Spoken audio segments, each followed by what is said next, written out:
questions that you sent us. NATO asks, do you like the food you will be going to eat? We do like the food we're going to eat. I think it's important to have something that you look forward to. So we picked food that we really like. What happens if the weather gets really bad? If the weather gets like instantly bad, like hailing, we will dive under a tree and take shelter. If we know a storm is coming in, like a snowstorm, we'll get off trail for a few days. Do you think you will do the trail again? It's actually really hard to disentangle yourself from your life for 4.5 months. So if I ever had the opportunity to do this again, I might do a different national scenic trail, like the Continental Divide Trail or even the Appalachian Trail. Karina asked us what we plan to do when we get annoyed with each other, which is a really good question that I thought about only a little bit. On our previous hikes, I would just look over at Halo and Camel and be like, have either of you ever gotten thrown off the side of a mountain before? And of course, I'm just joking around. But I'm sure when we're getting a little frustrated, we just need to vocalize that and then give one another the space that we need to kind of take some time to ourselves. Whittier Core asks us, will you feel happy at the end or will you want to start all over again? That's a really great question. I think it's going to be a little bit of both. I think there's going to be a definite sense of accomplishment and happiness that, to go home and sleep in our own bed, but there's also something called trail depression, which I think a lot of hikers feel after the end of their adventure. Fox asks, what are you more prepared for, the hot desert or the colder weather part? Fox, we are definitely more prepared for the cold and the snow because we live in Oregon, so we've been hiking in the snow, we've been training in the snow. I actually secretly am worried that we're gonna get to the desert and the high temperatures are gonna wreck us, but we'll see. Will we be carrying bear spray was asked by Dog Whisperer, which is a really funny and awesome question because a few weeks ago, I actually received a mysterious package in the mail from Amazon and it was a huge canister of bear spray. I later found out that it was sent from one of my friends, which was so hysterical, but we will not be carrying bear spray with us. Raven asks us, I saw the huge cat and chickens in the background. What kind of pets do you have and what are their names? We have 12 chickens. We all call them something different. We have 2 cats, Mookie Betts, who's our orange one, and May May, who's our black and white one, and then we have a dog named Roxy. And how do you keep from getting sick of each other on such a long hike? The longest hike that I've ever been on with Halo and Razor is 4 days, and I didn't get sick of them then, and I've spent a lot of time with them now, so hopefully I don't get sick of them on this trail. Summer and her daughters ask, we're wondering how many miles per day you're planning to do and will you be hitchhiking? We're gonna have to do about 20 to 23 miles a day, and we're hoping to hitchhike as little as possible. We have done a lot of legwork and had some amazing trail angels offer us rides at some of the main resupply towns. And that's a really great thing because a lot of trail angels are older. They've already gotten their COVID vaccines. Viper asked us if we will have signal to call out for help if we are in trouble. We don't really have a signal for each other to call one another. I don't really ever think we'll be too far apart where we won't be able to hear each other yell. But we will have a little device called the Garmin InReach. If we're somewhere where we can't get road access and we do need help, we'll be able to call for it using that. The 3 of us will have a cell phone each. I'm not sure how often we'll have service, but those are the 2 devices that we are going to be relying on. Toady asks, how did you train for such a long hike, and what do you think the hardest section of the hike will be? We have about 2 weeks of training that we're gonna do, starting with probably a 10 to 12 mile hike. And then each day we're gonna add a mile until we get up to our daily mileage of 20 miles. That way we're all prepared for our first day of 20 miles on the trail. And I think the hardest section of the hike for me is gonna be the desert, just because I don't do very well in hot temperatures. And I know that Halo is pretty worried about the Sierras, so I think that'll be the hardest part for her. All right, Marco asks, what are you most afraid of? Marco, I'm most afraid of the thing that we don't see coming, like the random appendicitis case or the crazy injury that none of us anticipated that would possibly jeopardize our trip. And also asks, what will you do when you're finished? Well, right now the Canadian border is closed. So if we finish right now, we actually have to touch the Northern Border Monument, turn around and hike 30 miles back into the US to the nearest road crossing. Barry wants to know if there will be any rock climbing on this hike. No, we will not have to climb up any rocks. Thankfully, I actually tried that for the first time the other day, and it's super hard. All right, Todd is asking, what happens if there's an emergency on trail? And when you're on trail, will you keep in contact with your friends and family? That's a great question, Todd. It really depends on the type of emergency.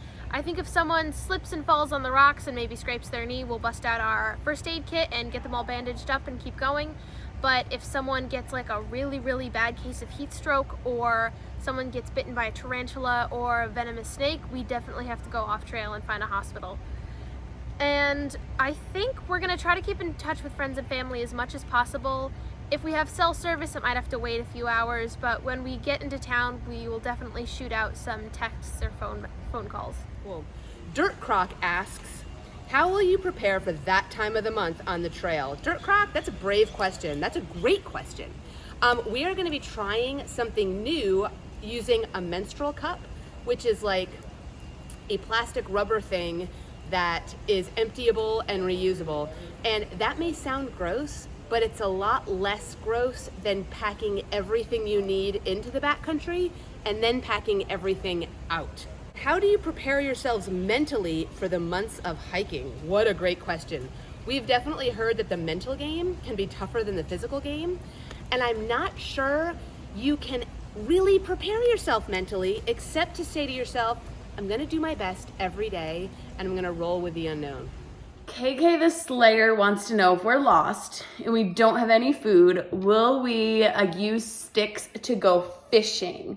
That sounds like a really sticky situation, and I hope we don't get into that.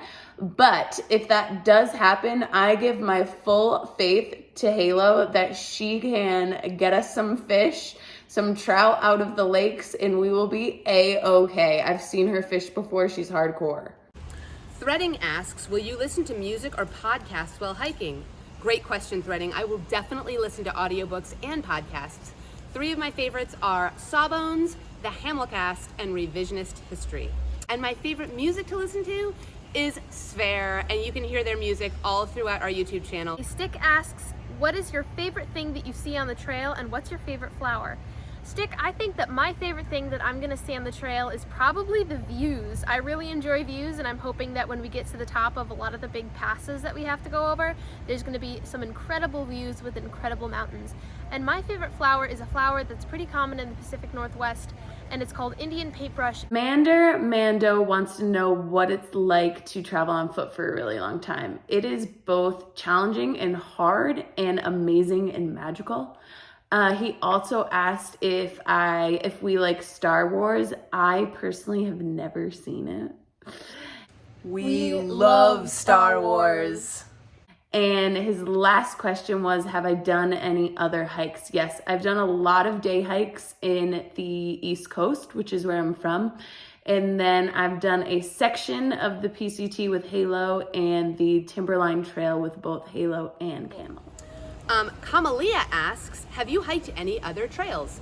So Kamalia, I have hiked the Oregon section of the PCT from the California border to the Washington border, and I've also hiked the John Muir Trail, which is about 230 miles that just goes through the High Sierra, but I did it in July when there was no snow, so it was very different. But I do know that I love long distance hiking, and that every long trail I've ever hiked, at the end, I didn't want to come off trail, I wanted to keep going. Okay, Practical asks, what medical gear are you bringing? And what will you do if someone gets injured and cannot hike anymore? Practical, we ordered a first aid kit off of the internet, and then we kind of customized it to what we think that we're gonna need. If someone gets injured, it probably really depends on the injury. If it's something that we can deal with on trail, like a cut or a scrape, or even I feel like we could deal with a pretty big slice on the trail. But I feel like if someone sprains something or breaks a bone or gets shin splints, we might have to go off trail for a couple days to even a week. Rock wants to know what my favorite thing about hiking in nature is, and I definitely think it's the peace that it brings. I kind of forget about everything that's going on in the real world, and it just gives me a really calm sense.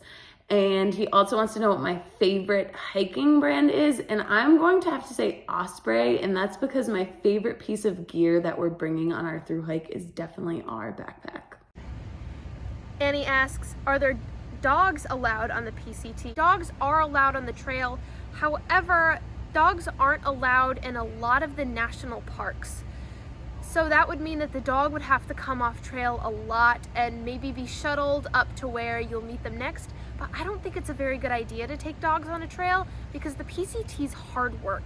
And a dog can't tell you if it's thirsty or hungry or wants to go home. Michaela asks, who has to sleep in the middle? Michaela, that's actually the warmest spot in the tent, so I think we'll rotate out that spot. How do you handle river crossings? River crossings can actually be one of the most dangerous things on the PCT. So the first thing we're gonna do is not take any river crossings for granted. If the water is high and it's crazy, we might camp on one side of the river and wait until early the next morning, because what happens is overnight, a lot of the things will refreeze and the water levels will go down. And sometimes you can cross a river safely at 5 a.m. that you couldn't cross safely at 4 p.m. the night before. Mikasa also asks, how many people are starting on your start date? There are 50 permits on our start date, so I guess 50, we'll see. How many miles per day are you hoping to make during your first week? We're still hoping to do about 20 miles a day that first week. Iris wants to know how much this hike has costed us to go on. I really can't give you a total because we haven't started yet. We really have only bought our gear and the things that are going inside of our resupply boxes. I'm guessing it's going to be somewhere in the thousands, but I can't give you an exact total. They also asked us how long we have been teaching. I started immediately after college and I taught physical and health education for 5 years so far. Doreen asks us, what if one or two has to come off trail? Will the others keep hiking? I think that really depends on why they're coming off trail and how long they'll be off trail. With Halo as our main guide, I think the big thing is if Halo has to come off trail, depending on where we are, we might all have to come off trail. Tess and NATO ask, which part are you most excited about and which part are you most nervous about? I am most nervous about the desert and the Sierra. The desert because of the high heat and the Sierra because of losing the trail under snow or really slippery exposures. And I think I'm most excited about Washington State. I think by the time we get there, the bugs are gonna be finished. It's a beautiful section of the trail that I've never hiked before, and I'm just excited to see it. Steph wants to know what we do in our downtime. We each have the Kindle app on our phones, so we do a lot of reading. And then other than that, we just kind of hang. I tend to ask a lot of would you rather questions, or how much would it take for you to do X, Y, and Z, fill in the blank. We have a lot of fun. We sing, we dance. We never really get bored at all. We just are filled with nonsense. And it's a lot of fun. All right, here is this week's challenge question. Now we only have 2 weeks more with prizes to give away, because after that we're going to be on the trail. So we're still going to be giving shout outs for the best answers, but we won't be able to mail you stuff. And we're almost out of stuff, believe it or not. So here's this week's question, and this is for a couple of Osprey stickers, an Osprey bandana, and your very own astronaut ice cream bar. Every PCT hiker burns about 4,000 calories per day. If one of us burns 4,000 calories per day for the 135 days that you've estimated it's going to take us to finish, how many total calories is that? And here's the catch. We want you to put that in terms of your favorite food and tell us how much of that food we'd have to eat if we only fueled with that food. For example, how many swimming pools of that food would it take to fuel us for the entire trail? Or how many dump truck loads of that food would it take to fuel us for the entire trail? Put it in some creative words so we can understand just how much of that we'd have to eat to get from Mexico to Canada.